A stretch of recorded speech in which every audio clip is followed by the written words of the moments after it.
नमस्कार, मैं हूं संजीव सिंह और आप देख रहे हैं लक्ष्मी न्यूज। हम आरजेडी कार्यालय पहुंचे हैं और हमारे साथ आरजेडी के प्रदेश प्रवक्ता है अर्जू खान। और बिहार में लगातार निर्वाचन आयोग जिस तरीके से एसआईआर रिपोर्ट को सर्वे जारी, खासकर सीमावर्ती इलाकों में। सर, सबसे पहले हमारे चैनल पर स्वागत है। बहुत बहुत शुक्रिया आपका।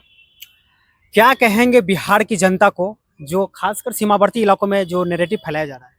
नैरेटिव सरकार फैला रही है। जहां जहां देश में चुनाव होते हैं, जिस प्रदेशों में चुनाव होते हैं, वहां रोहिंग्या, बांग्लादेश और पाकिस्तानी की बात होती है।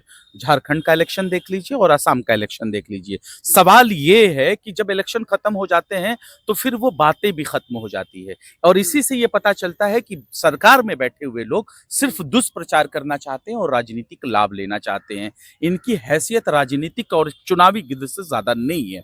मैं कहता हूं कि शासन सत्ता आपका है। 20 सालों से बिहार सरकार में आप हैं। भारतीय जनता पार्टी और जनता दल यूनाइटेड है और केंद्र में 14 सालों से आदरणीय भारतीय जनता पार्टी की सरकार है। तो यानी ये बांग्लादेशी, रोहिंग्या और पाकिस्तानी की अगर बात करते हैं तो आप निकारे और निकम्मे हैं, क्योंकि ये आपका फेल्यूर है, आपके सरकार का फेल्यूर है कि दूसरा जो हमारा पड़ोसी देश है, जो हमारा दुश्मन देश है, आप उसको पनाह देते हैं। ये सवाल सत्ता से है, क्योंकि ये उनका नकारापन और निकम्मापन है। और इस सवाल को और मजबूत करता है कंगना रनावत का वो बयान जो वो कहती है कि मुझे टिकट देने से पहले कहा गया था कि 60 और 70 दिन सिर्फ आपको काम करने, उसके बाद आपको काम नहीं करने।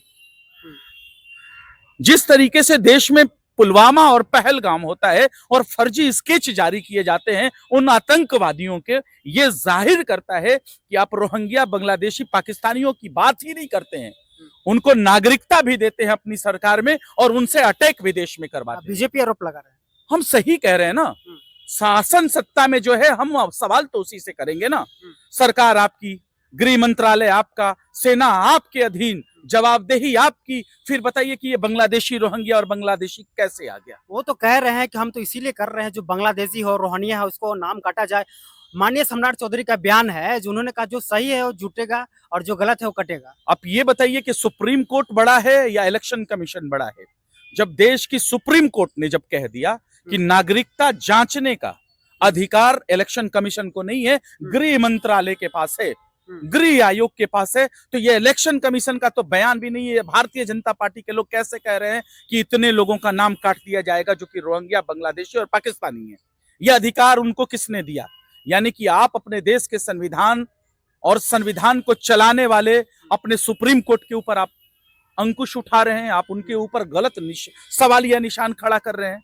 मुझे इस सवाल का जवाब आप दे दीजिए, कोई भारतीय जनता पार्टी के लोग हैं तो। और जब अभी बाई इलेक्शन हुआ, अगर नगर निगम का चुनाव हुआ, उससे पहले लोकसभा का चुनाव हुआ, ये बातें नहीं थी और आपको ये एकाएक पता चल गया 2 महीना पहले। सरकार आपकी, सत्ता आपकी, जवाबदेही आपकी। कहीं ना बीजेपी अपनी नाकामी छुपाने के लिए कर रही है। ये नाकारे और निकम्मे लोग हैं। देश में पहलगाम हो जाता है, पुलवामा उससे पहले हो जाता है। पुलवामा में आरडीएक्स कहां से आए, आज भी वो सवाल कायम है और जिंदा है। उसका जवाब नहीं मिला, पहलगाम हो गए। फेल्यूर किस्सा है सरकार में बैठे हुए लोगों का। 25 से 30 एक करोड़ रोजगार देने की बात कर रही है बीजेपी और एनडीए सरकार। पहले 19 लाख रोजगार के बातें में क्लियरिटी दे दे, स्पष्टीकरण दे देंगे। भारतीय जनता पार्टी ऐसी पार्टी है जो देश में कॉन्फिडेंस के साथ झूठ बोलती है, उसका नाम है भारतीय जनता पार्टी। जब देश के प्रधानमंत्री पहले जब लाल किले से भाषण देते थे तो देश की एक एक जनता कहती थी कि देश का प्रधानमंत्री लाल किले से भाषण दे रहा है, वो सच बोलता होगा। लेकिन देश के प्रधानमंत्री ने कहा 2 करोड़ रोजगार देंगे। 2 करोड़ रोजगार कहाँ है देश में, मैं जानना चाहता हूं। उन्होंने मेक इन इंडिया की बात की थी, स्किल इंडिया की बात की थी, डेवलप इंडिया की बात की थी। इसी पटना में और पूरे देश में होर्डिंग लगे थे, बहुत हो गई महंगाई की मार।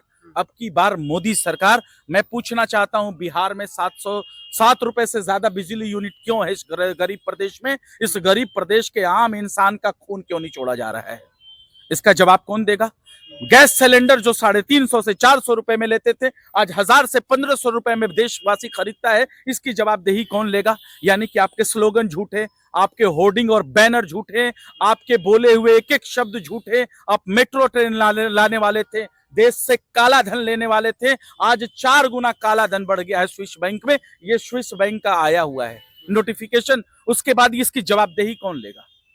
इसलिए मैं कहता हूं ये जुमलेबाजों की सरकार है, पथ भ्रमित करने वालों की सरकार है, जुमलेबाजों की सरकार है, झूठे और मक्कारों की सरकार है, जिसका नाम है भारतीय जनता पार्टी। बिहार में मेट्रो की सौगात मिले 15 अगस्त से। बिहार अच्छी बात है, मिल रही है, अच्छी बात है, लेकिन इसके पीछे वो ये बताएं कि कितना भ्रष्टाचार उन्होंने किया है। देश के पुल पुलियां सबसे ज्यादा अगर करप्ट अगर हुए हैं, करप्शन में चार्जेस लिप्त अगर है, तो वो बिहार प्रदेश में जिस पेड़ के नीचे आप खड़े हैं, इस बिहार प्रदेश में ये सौगात बन चुका है, एक नारा बन चुका है, एक नैरेटिव सेट हो चुका है कि जितने पेड़ से आम नहीं गिरते हैं, उतने पेड़ बिहार में पुल गिर जाते हैं। ये आपका आंकड़ा है? ये आरजेडी का आंकड़ा है ये क्या? पूरे देश का आंकड़ा है। कौन सा आप रिपोर्ट है? बताइए ना, पूरे देश में जितने पुल पुलिया बिहार में गिरे, कहीं गिरा है क्या? मैं पूछना चाहता हूं, उस पुल का क्या जो 40 करोड़ 50,000 करोड़ से जो लागत से बना 10 सालों में 3 बार गिरा, आज भी निर्माणाधीन है, उस पे राही जो है मुसाफिर चलने के लिए परेशान है कि हम कब चलेंगे। इसका करप्शन किसने किया था, ये भी बता दे। वो चूहे कौन हैं, वो देश का बलशाली चूहा कौन है जो एक हजारों लाख लीटर शराबे पी जाता है? उस चूहे को, बिहार के उस चूहे को भारतीय जनता पार्टी और जनता दल यूनाइटेड के उस चूहे को देश की जनता देखना चाहती है। आखिर में वो चूहा है कौन कि बिहार प्रदेश में शराब बंद है और लाखों हजार लीटर शराब चूहे पी जाते हैं जो लैब टेस्टिंग के लिए जाते हैं, और उस चूहे को भी देखना चाहती है जो पुल पुलिया खा जाता है, कतर देता है, जिससे पुल पुलिया गिर जाते हैं। ये बिहार सरकार का नोटिफिकेशन में आया था, ये बयान है बिहार सरकार का। तो मैं जानना चाहूंगा ना, वो चूहा कौन है, ये भ्रष्टाचार, ये करप्शन कहां से आया, आपने कितना भ्रष्टाचार किया, आप ये भी बता दीजिए। कहीं ना कहीं आरजेडी की सरकार बन रही है क्या? प्रदेश की जनता मालिक है, प्रदेश की जनता जनार्दन है। हम इलेक्शन में प्रदेश के लोगों के मुद्दे की बातों को लेके जाएंगे। प्रदेश, हमको पूरा यकीन है, जिस तरीके से अपना समर्थन हमको देती है, आने वाले वक्त में भी देगी। पिछले बार भी हम leader of opposition Tejashwi Prasad Yadav को सीएम फेस मानी थी, उनके चेहरे पे वोट की थी, लेकिन सत्ता में बैठे हुए लोग सिर्फ 12,000 का वोट का डिफरेंसेस लेके आज गद्दी पे बैठे हैं, वो भी जितनी भी संवैधानिक संस्थाएं थी उस पर कब्जा करने के बाद। किस तरीके से वो कब्जा किए, जनादेश की चोरी करके बैठे हैं, ये पूरा देश जानता है, पूरा बिहार जानता है। इसलिए मैं इतना यकीन के साथ कह रहा हूं कि आने वाली सरकार तेज रफ्तार तेजस्वी सरकार होगी। ये थे प्रवक्ता आरजेडी से, जिन्होंने कहा था कि तेज रफ्तार तेजस्वी सरकार, और निश्चित तौर पे अब बिहार की जनता जनार्दन है। जिस तरीके से बिहार में इलेक्शन कमीशन लेकर जो रिपोर्ट अभी जारी हो रही है, खासकर सीमावर्ती इलाकों में, तो इस पे क्या प्रतिक्रिया है? हमारे साथ जुड़ने के लिए बहुत बहुत धन्यवाद। जय हिंद।